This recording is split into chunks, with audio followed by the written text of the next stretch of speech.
What's up, ladies, gents, and everyone in between?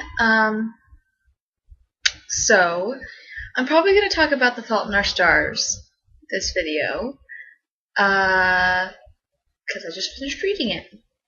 So if you guys don't want to know what happens in the book, or, yeah, if you don't want to know what happens, just stop watching, okay?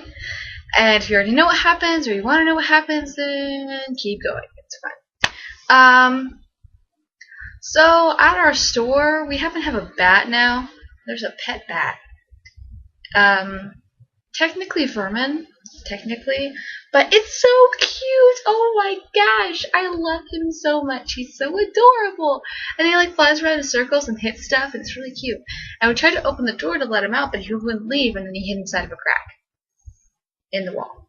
And so we were just like, I guess we just have to leave him in here. We have no idea what he's eating. Someone said he might be a fruit bat, and someone said that he probably eats bugs, and we just don't know. We don't know if he's dying. We don't know if he needs food still. But he's really cute. I named him Bruce Wayne. Yes, so cute. Anyway, The Fault in Our Stars. That was a tough book to get through. That was a really tough book to get through. I read it. I started reading it on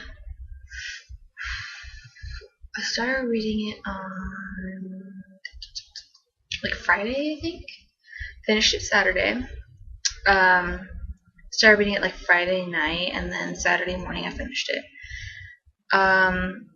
It was like John Green just practically physically just shoved his hand down my throat into my chest cavity and just grabbed my heart and clenched it. And but he didn't just do that, he like cultivated my heart to it, where it's just like, and it just like got bigger, and it's just like, and then he ripped it out and stomped on it and then threw it in front of a train and watched it explode.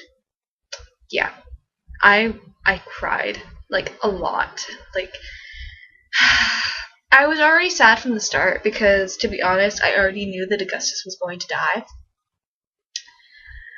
And so I was already prepared that he was going to die. And I was just like, when I started reading it, I was just like, psh, no big deal. People die in books all the time. It's just a fictional book about fictional characters, and I'm going to be perfectly fine. Then I started reading it. I knew he was going to die, but I got attached. Augustus is like the sweetest character I've ever seen. It's just, he should not have died. No one should have died in that book. Like, seriously, he should just make a sequel, and the sequel should just be like one page, and it should just say, JK, they both lived, LOL, and that's it. That's it. That's the entire sequel.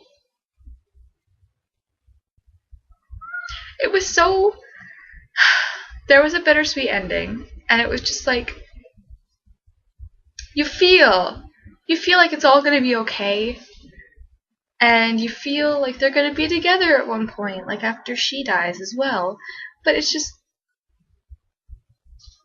still sad. It was still incredibly sad. Like, the pack of cigarettes in the coffin just like really got me. I was just like, why, John Green, why did you do this to me? And the gas station scene where, okay, all he wanted to do was to be able to get something on his own and be able to like support himself, and then he ends up just puking all over himself, and he can't do anything, and his tube's infected, and he has to call Hazel to come help him, and it's just, if I was in that situation, I would be incredibly humiliated, and that's like the worst part. He's dying, and all he wants to do is be able to support himself, and in the end he's just humiliating himself, and it's so horrible. It's just, his death was slow and painful and horrid. And then when he called her to ask her to write him a eulogy, as soon as he said that, I knew that they were going to have a pre-funeral so that he could watch the funeral before he died. But it's still, like, I understood as soon as he asked her to write the eulogy, but it still like killed me inside because it was just like, no, just no, please don't. And then they did, and then everyone was just like, no, Augustus, don't die. And then I was so angry. I was expecting a 7 to 9,000 page chapter in which she's next to his deathbed and he's taking his final breaths and he says like, I love you. Or like he says something like mysterious, such as, go to my room inside the closet. But no, the next chapter just starts off with, and Augustus died 8 days later. What? What? That's it? That's it? He just dies? There was no lead up to it. It was just pre-funeral death. Why? And she wasn't even with him when he died. That's like the worst part for me. Because like, she should have been with him. And she couldn't have been. And then she got the call and he was dead. And it was just like, why? Yeah.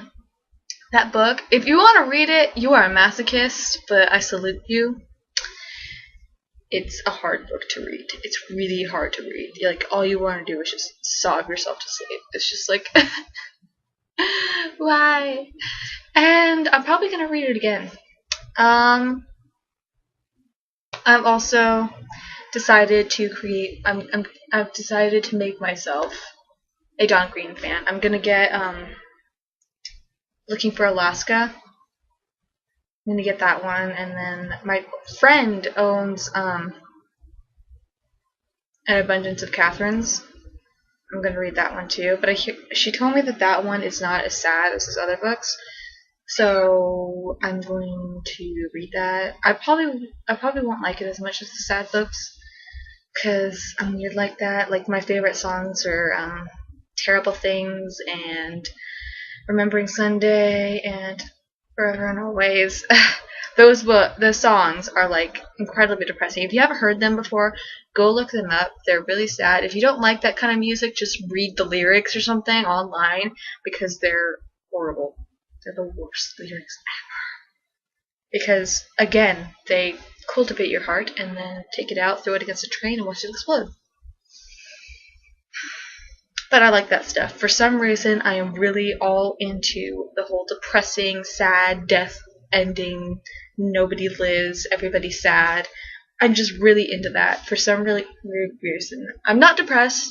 I'm not emo. I'm not goth. I just really like that shit. Like, it's just, that's the most emotional stuff that you can get your hands on, and so I'm really into it. Like, for a while now, I've kind of desired to have cancer for like a day, just so I can go around telling people, hey, I have cancer, and like watching their reactions, because like, it's not a very happy thing to think about, but you kind of want to know, like, who would care? Like, who is going to care if you have cancer? Who's going to care if you died? Like, all those kind of questions. And I want to know. I want to know who cares. I really do want to know. But hopefully I don't get the chance to know, because that means something depressing is going to happen to me. But I would like to know. I would like to know. Anyway, feel free to comment, rate, and subscribe. I love you all, even if you don't love me, and even if you don't think I love you, I do. I will see you next week. See ya!